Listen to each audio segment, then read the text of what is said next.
We will continue our OCM's lecture, that is on the first chapter Principles of Management. In last lecture we already studied about the meaning and importance of theory of management. In this lecture we will learn about the theory of Henry Fayol. Henry Fayol's administrative theory and his 14 principles. Here on your screen you can see the image of Henry Fayol. Who is Henry Fayol? Henry Fayol was a French mining engineer. He started his career as a mining engineer, then he became a chief managing director, then he became an industrialist. That means from mining engineer to industrialist, he achieved the most success in his working life only because of the observations, because of the hard work and the principles he applied in his working life. That's why it is so much important to study the principles given by the Henry Fayol. After concluding many experiments and observation in the organization, Henry Fayol gives the 14 principles of management, and he wrote all these principles of management in his famous book, that is General and Industrial Administration. Due to his contribution in the development of managerial thoughts, he is called as father of modern management. Who then question always asked in the board exams, that is, who is the father of modern management, or in the match the pairs in MCQ type of question, always question is there that who is the father of modern management. Then immediately तुम्हाला यायला पाहिजे, पटकन लगेच click व्हायला पाहिजे, who is the father of modern management? Henri Fayol. He gives 14 principles of management. हे लगेच पटकन लगेच क्लिक व्हायला पाहिजे, झोपेतही विचारलं तरी लक्षात यायला पाहिजे. Who is the father of modern management? Henri Fayol. आणि किती प्रिन्सिपल्स आहेत तर 14 प्रिन्सिपल्स आहेत. आणि त्यांचं फेमस बुक कोणतं आहे तर general and industrial administration. From the point of view of the board exam this topic is so much important, कारण क्वेश्चन नेहमी विचारले जातात या प्रिन्सिपल्सवरती. FW टेलरचे प्रिन्सिपल्स आणि हेनरी फयालचे प्रिन्सिपल्स हे दोन्ही पण खूप महत्त्वाचे एक्झामच्या दृष्टीने. That's why it is so much important to do the careful study about all these principles and listen carefully. These all are the principles of management. These are the 14 principles of management. तुम्हाला असं वाटत असेल बापरे एवढे 14 principles आहे, कसं काय लक्षात राहील, तर मी तुम्हाला त्याच्याकरता डोंट वरी, मी तुम्हाला छान एक स्मार्ट कोड देणार आहे PDF नोट्समध्ये. त्याच्याने तुम्ही इझिली तुम्हाला लक्षात राहू शकतात सगळे प्रिन्सिपल्स. आणि सोपे, खूप काही अवघड नाही आहे. मी तुम्हाला एक्झाम्पल्स पण देणार आहे, त्याच्यामुळे तुम्ही इझिली ते लक्षात ठेवू शकतात. That's why I explain in also in Marathi also for easy understanding. मराठीमध्ये आणि इंग्लिशमध्ये दोघांमध्ये सांगितलं म्हणजे तुम्हाला ते लवकर लक्षात पण राहतील. त्याच्यामुळे मी दोन्ही लँग्वेजमध्ये तुम्हाला सांगणार आहे. So don't worry, be happy. Now see the first principle, that is principle of division of work. What is the meaning of division of work? Division of work म्हणजे काम छोट्या छोट्या विभागांमध्ये वाटून देणं. आपल्याला दिलेलं काम आपण वाटून देणं. समजा आपल्याकडे बड्डे पार्टी आपण अरेंज केलेली, तर आपण सगळं करतो का?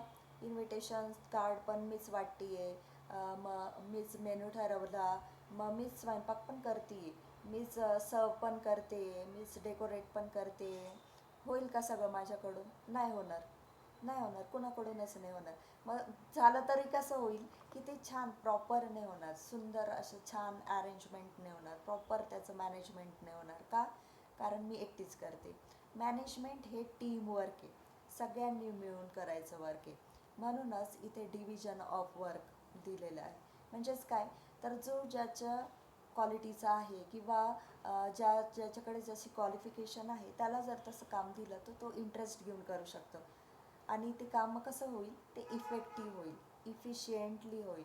That's why it is so much important to divide the work among the employees according to their qualification, according to their interest, their capabilities, then that work became more easy for them, and we can achieve the business goal with this easy principle, that is principle of division of work.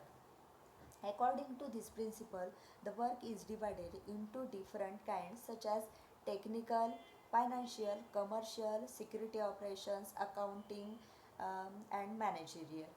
That means हे आपण वेगवेगळ्या याच्यामध्ये आपण भाग करून वाटून घेऊ शकतो.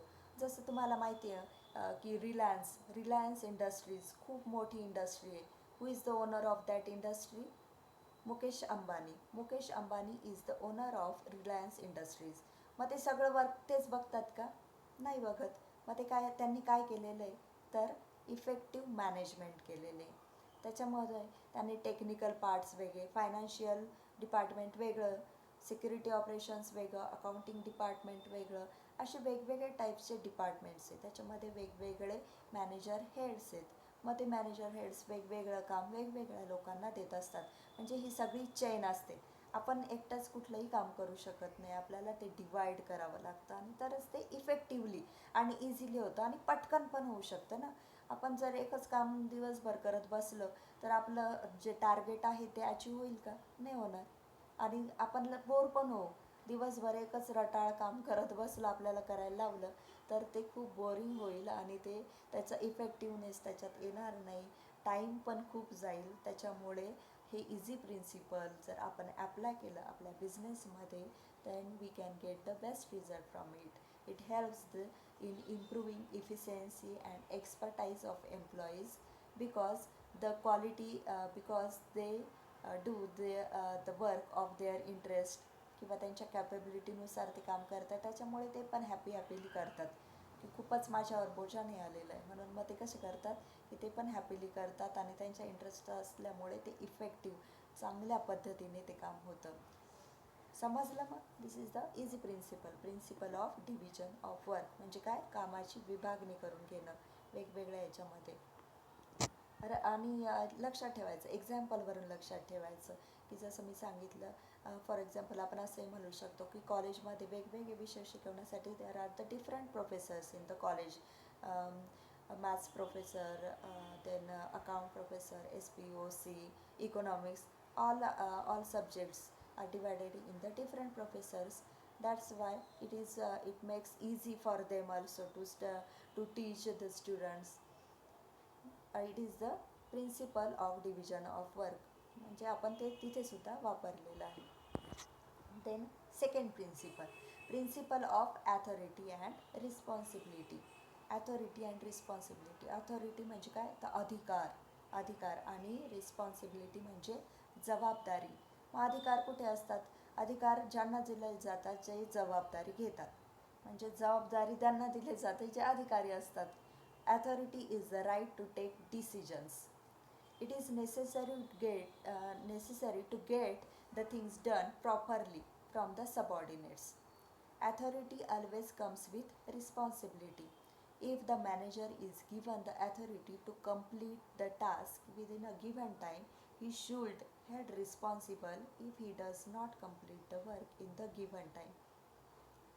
डेफिनेटली जर मॅनेजरला एखादं काम आपण दिलं आणि त्याने प्रॉपरली टाईमवर नाही केलं तर who is responsible for that manager is responsible for that. Y? Because he is given that authority. का? ॲथॉरिटी पण दिली आणि रिस्पॉन्सिबिलिटी पण दिलेली आपण त्यांच्याकडून, म्हणून त्यांची जबाबदारी लोकांकडून, सबऑर्डिनेट्सकडून प्रॉपरली काम करून घेणं, टाईममध्ये काम करून घेणं ही त्यांची जबाबदारी. म्हणजेच ॲथॉरिटी आणि रिस्पॉन्सिबिलिटी ही वाटून दिली गेली पाहिजे. जर एखाद्या मॅनेजरने समजा आता मॅनेजरकडे एखादं काम दिलेलं आहे तर त्याने ते वाटून दिलं पाहिजे. त्याने त्याच्या जे वर्कर्सचा हेड आहे त्यांना सांगितलं पाहिजे की हे एवढ्या टाईम लिमिटमध्ये हे काम झालंच पाहिजे. म्हणजे मग ते पण काय करतात, नाही आपण रिस्पॉन्सिबिलिटी घेतलेली त्याची तर आपण ते करून द्यायलाच पाहिजे, हे मग त्यांच्या माइंडमध्ये येतं आणि मग कुठलंही काम हे टाईममध्ये होत असतं. That's why it is important to give the authority and responsibility along with. Manager should have the proper authority to take managerial decision on his own with respect to the goals. For example, if the Virat Kohli is the is the captain of Indian cricket team, if India won the match, then everybody appreciate Virat Kohli, वा वा वा मस्त good very good वा वा. फटाके वगैरे फोडणार आणि सगळे शाबासकी देणार. व्हॉट्सॲपला स्टेटस वा इंडिया वॉन आणि विराट कोहलीचे फोटो इकडे तिकडे छान मस्त न्यूजला वगैरे. पण जर इंडिया लूज द मॅच म्हणजे हारलं तर काय होणार? सगळीकडे ब्लेम ब्लेम ब्लेम. कुणाला ब्लेम करणार? तर विराट कोहलीला. म्हणजे जिंकलो तरी कोणी सगळे कुणाला ॲप्रिशिएट करणार? विराट कोहलीला. नाही, ह्यांच्यामुळे ह्याने छान मॅनेजमेंट केलं, टीमवर्क छान होतं आणि त्याच्यामुळे जिंकले. आणि हारले तरी कोण ब्लेम होणार? तर विराट कोहली. काल म्हणजे अथॉरिटी अँड रिस्पॉन्सिबिलिटी ह्याला म्हणतात. चला आता third principle, that is the principle of discipline. Discipline, you all know the meaning of discipline. If discipline is in our life, then our life becomes successful. Or the successful people are always disciplined people. असं आपण म्हणू शकतो ना. Successful people हे discipline people असतात का? कारण ते त्यांची कामं नियमितपणे करत असतात, वेळचे वेळी करत असतात आणि त्याच्यामुळेच ते सक्सेसफुल कुठेतरी होत असतात. म्हणजेच हे प्रिन्सिपलसुद्धा खूप महत्त्वाचं आहे according to the principle of management. According to Fayol, discipline is the most essential thing in the organization. Employees must obey and respect the rules that govern the organization. That means according to the fear, discipline is most important. And also in the ordinary life, in also day to day life, discipline plays an important role. बघा, discipline असेल तर तुमचे सुद्धा कामं कसे होतात? वेळेवर होतात आणि आपल्याला बर्डन नाही येत. आपण जर असं ठरवलं नको उद्या लिहूया, PDF नोट्स दिलेला आहे टीचरने, जाऊ द्या आज बोर होतं आहे लिहायला, मूवी चांगला लागलेला आहे तो बघून टाकूया, वेबसिरीज छान आहे ती बघून टाकूया, उद्या नोट्स लिहू, परवा नोट्स लिहू, असं करता करता खूप नोट्स साचल्या आणि मग काय झालं? अरे बापरे, मग बर्डन आलं, आता ह्या कसं काय पूर्ण होतील? मग तेच जर प्रॉपरली डिसिप्लिनने केलं, नाही रोज अटेंड केलं, लेक्चर अटेंड केलं, लगेच PDF नोट्स पण दिलेलं आहे टीचरने, चला लिहून काढा, त्यांनी असाइनमेंट पण दिलेलं आहे टीचरने, चला सॉल्व करा, हे जर वेळेवरच्या वेळी केलं तर काय होईल?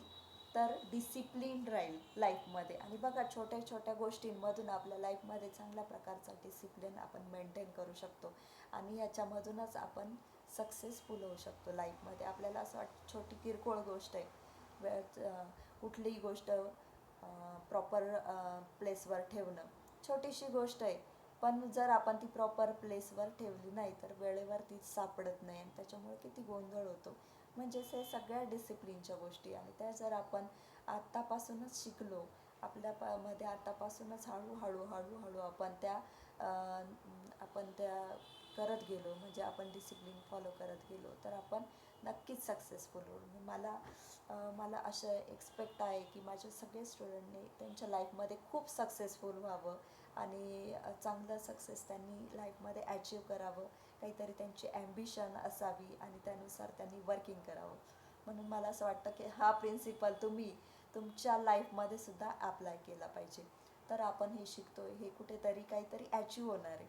म्हणजे principle of division of work म्हणा, ॲथॉरिटी रिस्पॉन्सिबिलिटी म्हणा, किंवा प्रिन्सिपल ऑफ डिसिप्लिन किंवा याच्यानंतरचे प्रिन्सिपल्स, हे आपण जनरल लाईफमध्ये सुद्धा खूप युजफुल आहे आणि तुम्ही ते लक्षात ठेवा. लाईफ टाईम तुमचं याच्याने काम होणार आहे आणि तुमची लाईफ टाईम सेटलमेंट होणार आहे.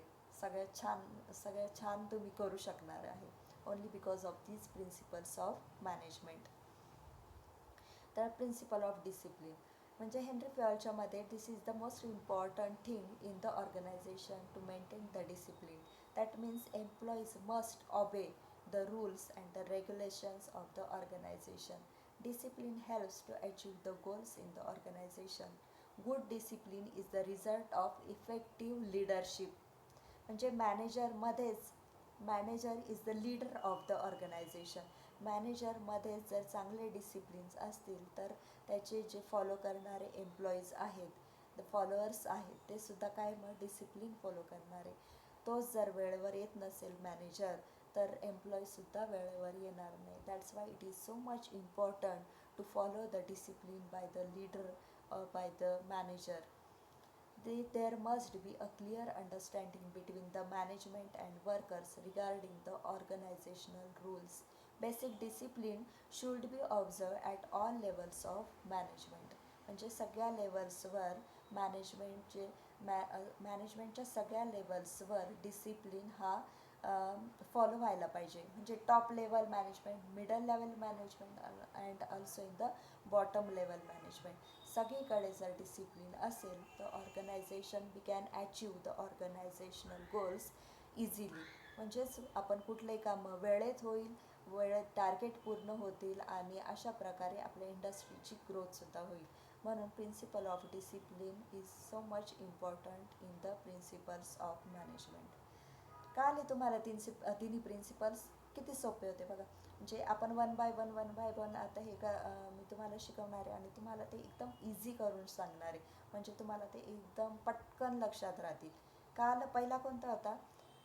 पहिला principle of division of work. Principle of division of work, कामाची विभागणी करून घेणं. सेकंड कोणता होता? Principle of authority and responsibility. And third is principle of discipline. आता पुढचे प्रिन्सिपल आपण पुढच्या लेक्चरमध्ये घेऊया, कारण जास्त बर्डन मी तुम्हाला देणार नाही, तर ओव्हरलोड होऊन जाईल आणि तुम्हाला लक्षात राहणार नाही. I know that's why. Okay, goodbye, take care, stay at home, stay safe.